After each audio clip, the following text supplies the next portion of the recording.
Hey guys, this is Dr. Shivam and this video is going to be a very important one for your NeetPg examination. So this is a must watch for you all and I will discuss in detail and cover every MCQ which ever has been asked previously and can be asked in future from your important topic like autosclerosis.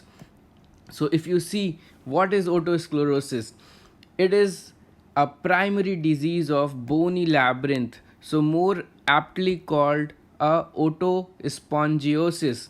So what happens here? What happens here is irregularly spongy bones replace the normal dense enchondral layer of bony otic capsule.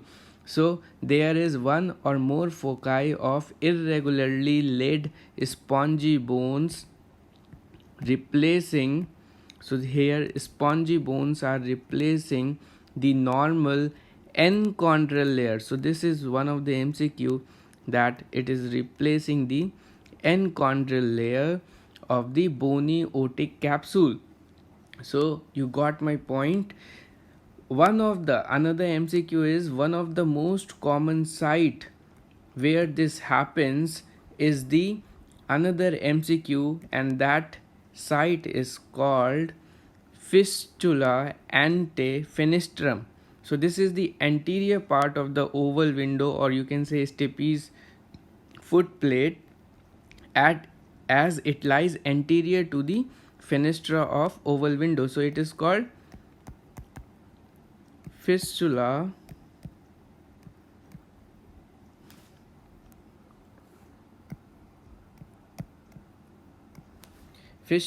ante-fenestrum.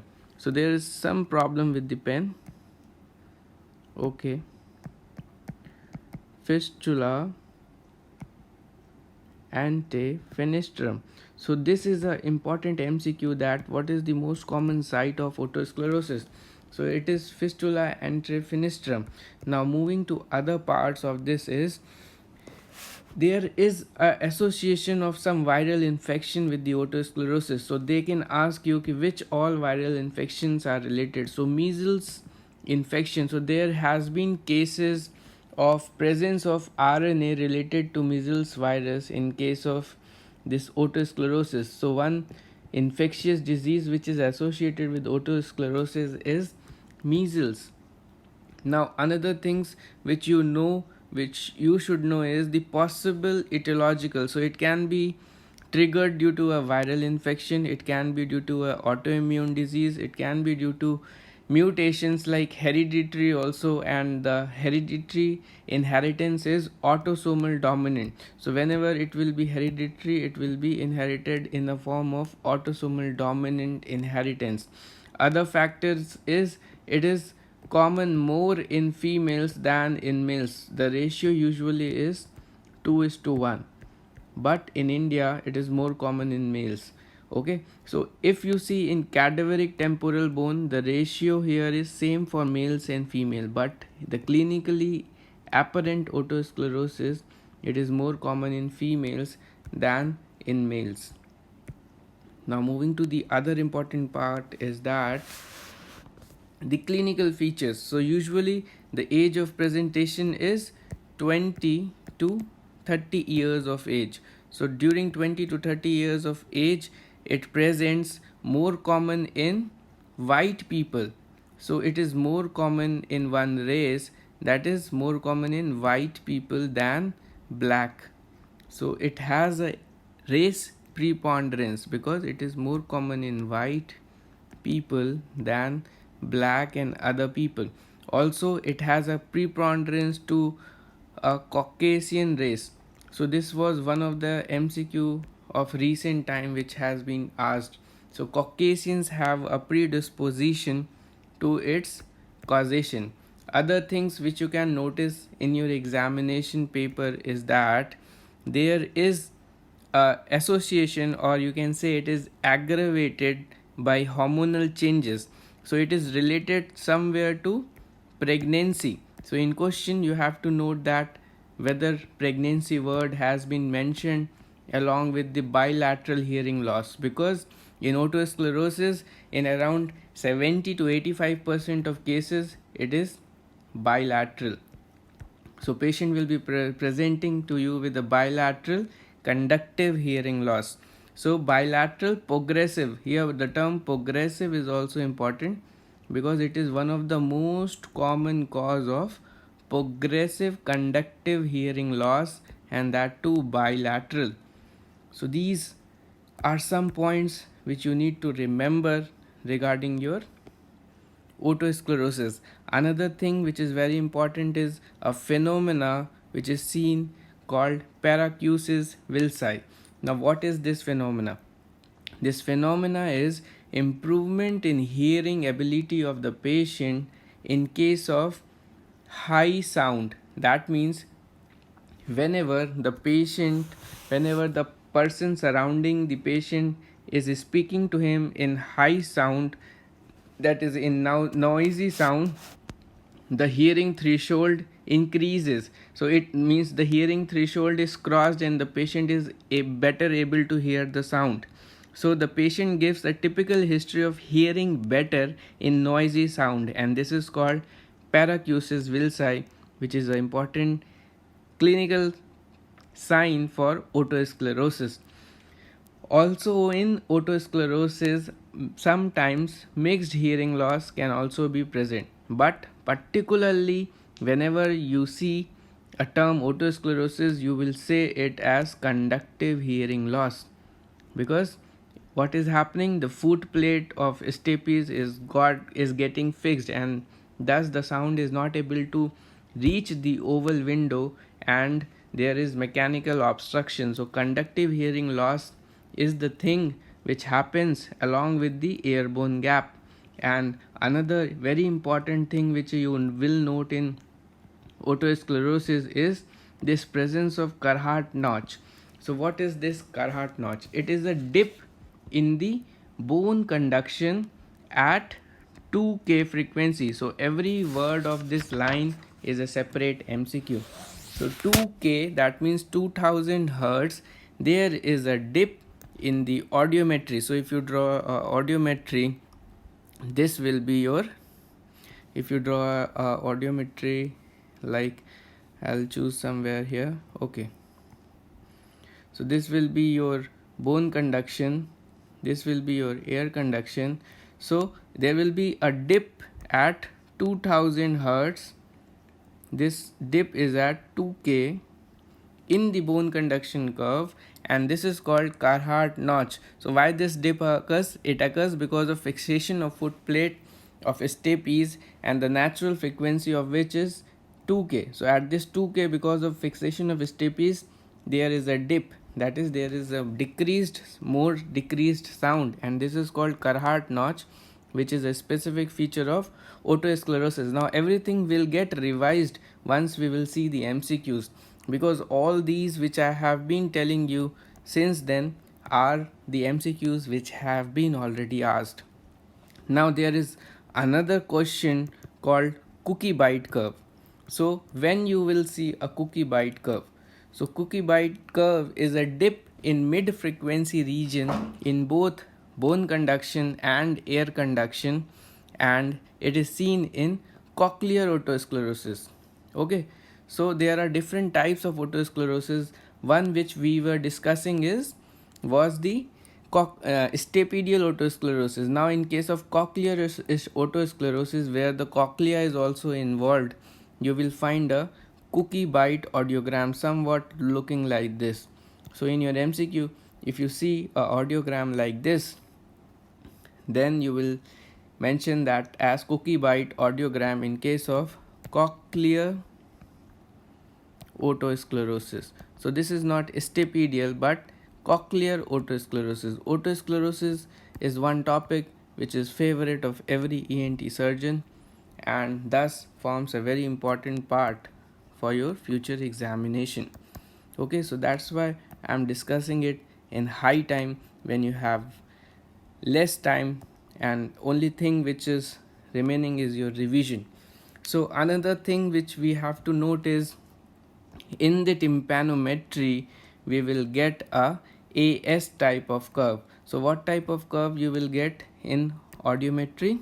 A AS type of curve. AS type of curve, by AS what we mean? We mean that there is decrease in compliance. So normally if you get a curve, you will get a AS curve here, because we are getting a decreased compliance in tympanometry due to fixation of stapes. So AS curve is peculiar of this otosclerosis. Along with that, stapedial reflex will be absent. So stapedial reflex will be absent due to fixation of this stapes. Now how you are going to manage a case of otosclerosis? So there are basically two stages of otosclerosis. Two stage means one you say active stage and another you say inactive stage. Now in active stage what happens is you observe increased formation of osteoclast, osteoblast and new blood vessels and new bone formation. So what is the characteristic feature of active otosclerosis? Is that you observe a sign that is called flamingo pink sign, that is Schwartz sign. So flamingo pink tympanic membrane you see in this flamingo pink tympanic membrane. So you see a flamingo pink TM in case of Schwartz sign. What is that sign? So basically due to increased vascularity, what happens is you see the TM pinkish due to a vascularity, that is the means the middle ear near the promontory there is more vascular structure and you see the pinkish pinkish area through the intact tympanic membrane, and that appears as flamingo pink and called as flamingo pink tympanic membrane or Schwartz sign. So this is another MCQ related to otosclerosis. So otosclerosis is one topic which has so many MCQs associated with it, so many important signs and so many important MCQ. So that why discussing the otosclerosis topic at this time is a very high yield thing for you all. Now another important thing which many a times people miss is discussing the syndromes associated with otosclerosis while they are teaching. Now one syndrome called van der Hoof syndrome. Now van der Hoof syndrome is a syndrome where you see a patient having otosclerosis along with osteogenesis imperfecta and blue sclera. So here patient has osteogenesis imperfecta and blue sclera and otosclerosis. So this is an important MCQ which can be asked in the form of clinical presentation, and they can ask you this. Now what all you will get in clinical test? In Renes it's obvious, as it is conductive you will get a negative Renes. In Weber's, as it is conductive, it will be lateralized to worst ear. So lateralized to worst ear. In ABC it will be same as examiner, as we are not expecting SNHL or sensorineural hearing loss. Now in Schwarzberg, in Schwarzberg it will be Lenden. And in Gillies test, now Gillies test is something which is again important in relation to otosclerosis, and what it tests is it tests the hearing ability, that is whether the patient is able to hear better or worse on changing pressure of external auditory canal. That is, you press the tragus and see whether the patient is being able to hear it better or not. So in otosclerosis it is negative, because With change in pressure, there is no change in hearing ability of the patient as stapes foot plate is fixed. So it is not able to cause movement of the foot plate of stapes and resulting in increased hearing ability of the patient. So Gillies test is specifically done for otosclerosis and it is negative. So this is another very important MCQ. So lot of important things we have discussed in short time, and what we will focus is to revise them while we solve our MCQ. Now another thing which is left is management. So I have already told you that there is a active stage. Now in active stage you cannot operate the patient. As such, what operation is recommended is stepidotomy and not stapedectomy. So this is not recommended now. The recommended thing is stepidotomy. You don't remove whole of the stapes.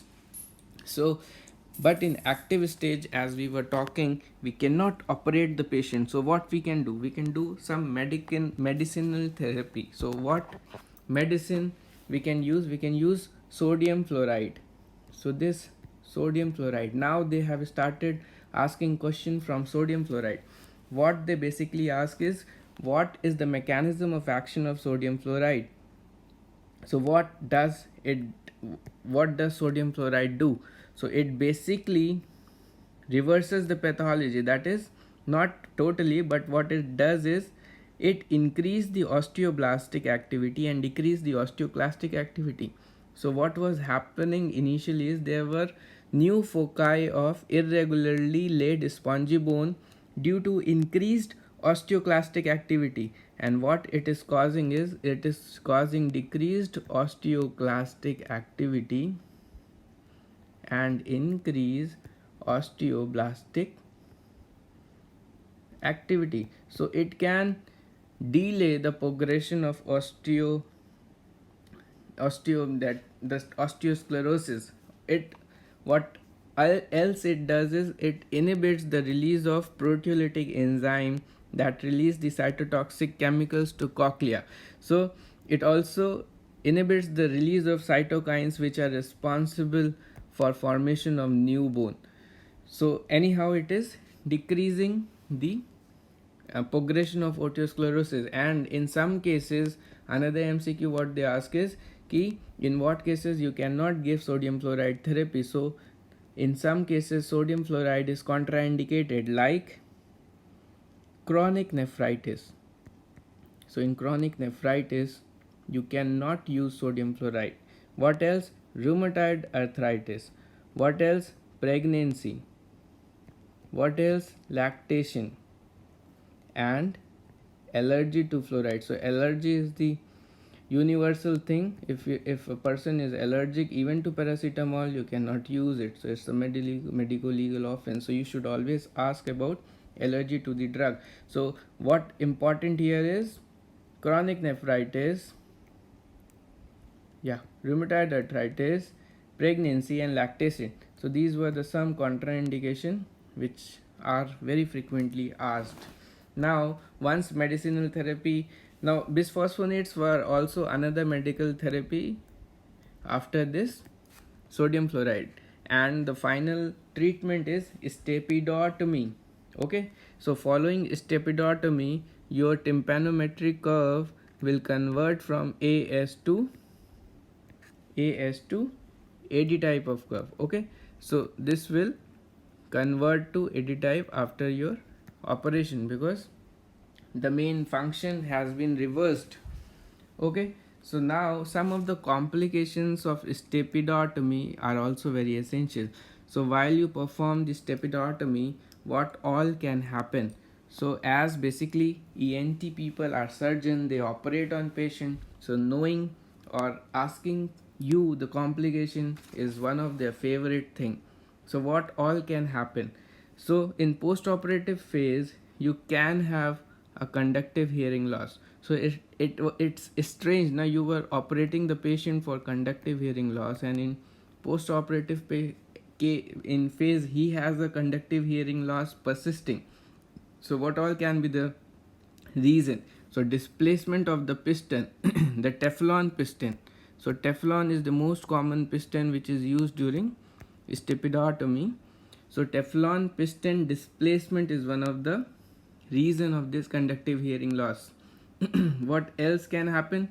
You can damage the facial nerve because it lies just near the foot plate, and sometimes it is very much close to the foot plate, and sometimes overhanging facial nerve and dehiscent facial canal.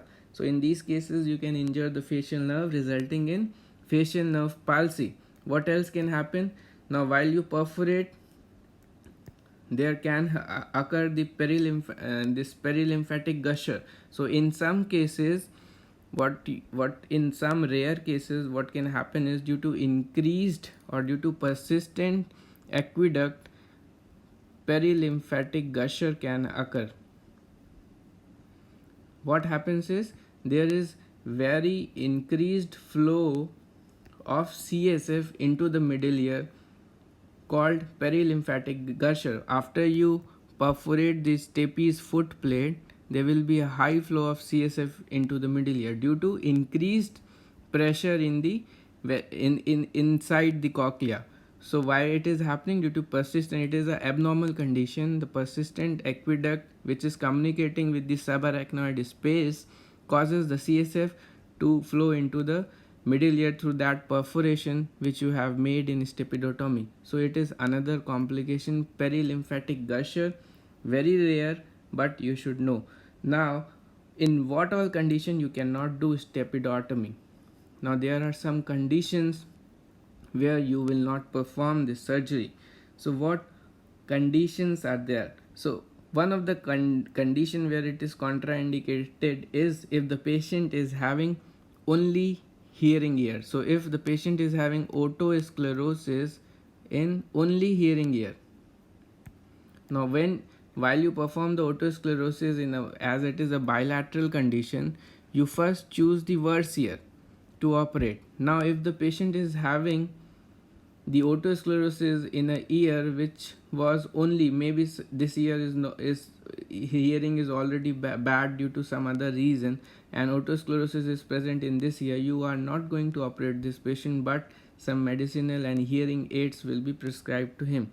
Another contraindication is, sometimes intraoperatively during operation you find a persistent stapedial artery. Now this is another very important MCQ which NB people haven't asked till now, but forms a very important future MCQ for both AIMS and NeetPg. So persistent stapedial artery. So do Google about it. What is this? It is a basically it is a remnant, embryological remnant which persists, and it is present over the stapes foot plate. Now you cannot perforate this artery. Now you cannot perforate the foot plate due to presence of this artery. Now if this is your foot plate, this artery goes like this, and it is a branch of internal carotid artery. Now petrous part of internal carotid artery gives this branch, persistent stapedial artery. So this artery is a high flow artery system. You cannot cauterize it, or you cannot manipulate this artery. Now if this artery is covering the area of foot plate where you are going to perforate, you cannot do, and you have to abandon the surgery. So in these cases it becomes very difficult. Another case is like when there is overhanging facial nerve. Now if facial nerve, this is your stapes foot plate, anterior crura, posterior crura. Now if the facial nerve is overhanging, means it is going more than 50, it is covering more than 50% of the foot plate, then also you cannot make a perforation in the foot plate. So what you can do is, in these cases it becomes difficult. What you can do is, you can find, if it is possible, you can find a space near the annular ligament, and more posteriorly you can create a small perforation. But these are some conditions which makes these things difficult. So persistent stapedial artery, overhanging facial nerve over the foot plate of stapes, and the only hearing ear. So these are the some cases where you will be find difficult to do this stepidotomy. And In some cases of advanced, that is far advanced otosclerosis, you have to directly go for a cochlear implant, because with significant sensorineural involvement you cannot do this surgery. So in far advanced otosclerosis, cochlear implant is the choice. So if you get it in MCQ, you can go directly to it. So we have discussed a lot about this otosclerosis. We'll see some of the MCQs to clear it more. Okay, so flamingo sign, Schwartz sign, measles, mumps is also associated. So basically measles is more. Fistula antrifenestrum is the most common site and where you make the groove is you divide the stapes foot plate into 3 regions. Okay, if this is your anterior crura, posterior crura, so anterior 1/3, middle 1/3 and the posterior 1/3. Now at the junction of anterior 2/3 and posterior 1/3, near the posterior part of the stapes foot plate, you perforate. Why? Because the stapes foot plate is more thin here and the risk to damage to the vestibule is very less, because the saccule and utricle, they lie far from this posterior part of stapes foot plate. So it is relatively safer to perforate the foot plate here. And what you do is you take a Teflon piston. Now if this is your stapes foot plate, what you all do, you basically do the first you disarticulate the incus from the stapes head. So incus is disarticulated from the stapes head, and then what you do, you cut the stapedial tendon, you cut the anterior crura, posterior crura, and then there comes a Teflon piston. So you put the Teflon piston which goes through the perforation. So here you have made a perforation in the stapes foot plate. Now there is direct continuity of this incus with the Teflon piston, and while the incus moves, your Teflon piston will move and it will conduct the sound to the inner ear. Okay, so this assembly is now non-functional. Your stapes is now not working. You can just remove the stapes also. So this was the basic concept behind stapedotomy, and we will directly move to the MCQ part, because this will reinforce whatever you have learned up till now. Now, if you see your first question, most common site for otosclerosis is, so you know fistula antrifenestrum is the most common site, part most commonly involved in otosclerosis. So among these, oval window, most common age for otosclerosis, so you know it is 20 to 30 years. Now other questions, yeah, otospongiosis is inherited as. Now in the beginning only we have talked about it, that the inheritance is autosomal dominant. True about otosclerosis is family history is usually present. Yes. Males are affected twice than females. No.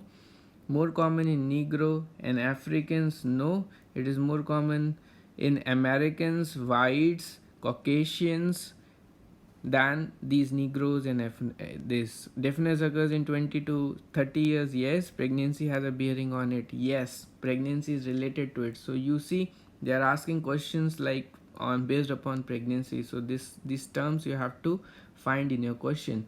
Now a 30-year woman with a family history of hearing, so you see inheritance is there. Developed hearing loss during pregnancy, again a pregnancy term is there. Bilateral hearing loss, progressive, so all pointing towards otosclerosis. You won't waste much time in these. So otospongiosis causes bilateral conductive deafness.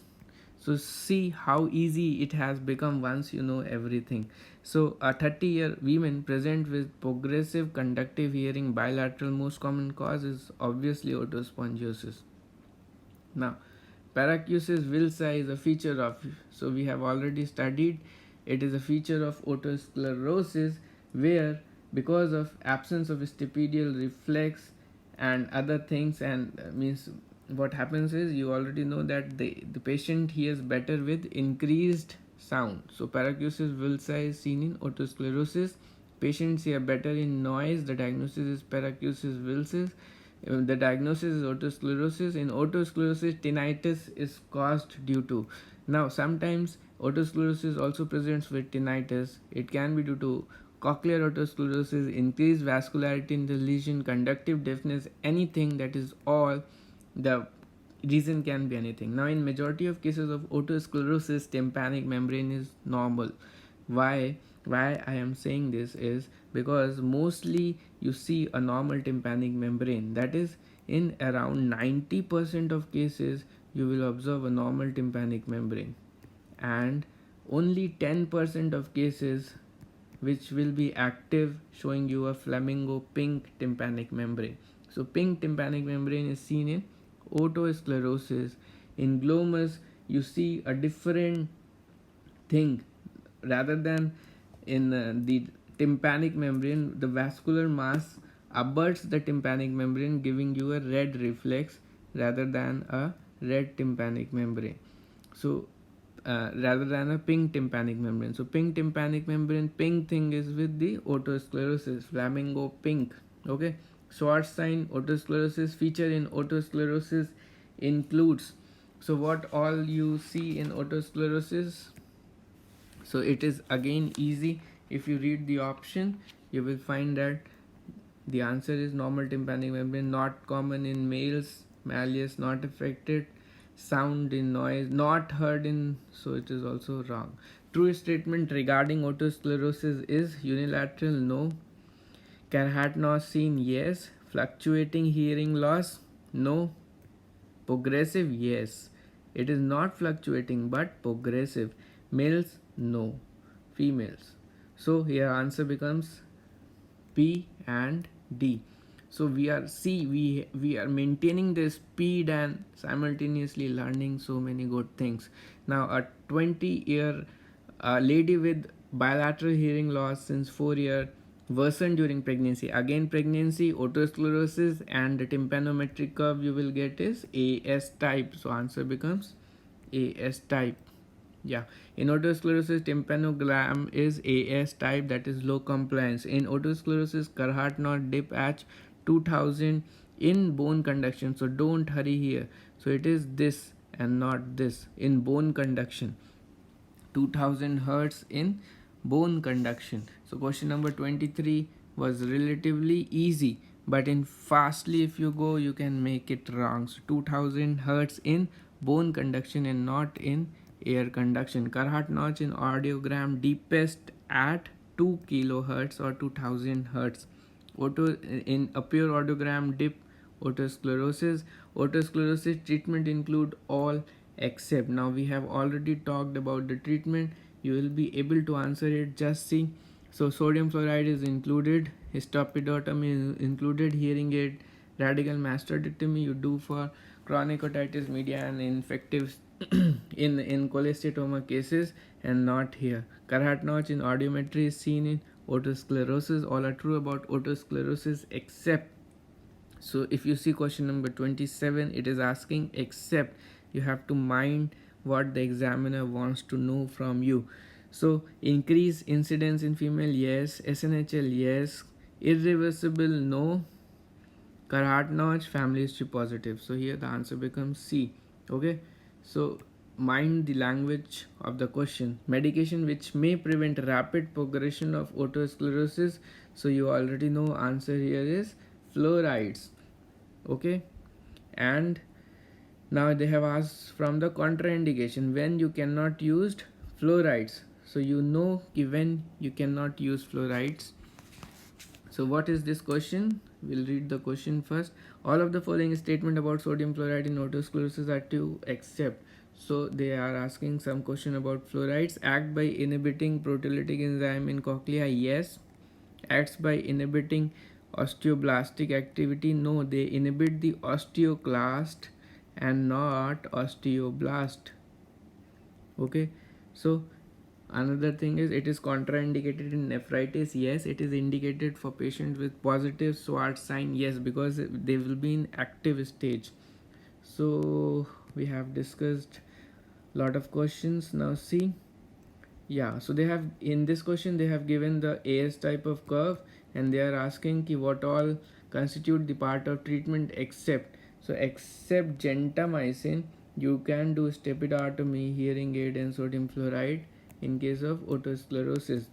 Following are the operation done in case of otosclerosis except. So you can do these all except.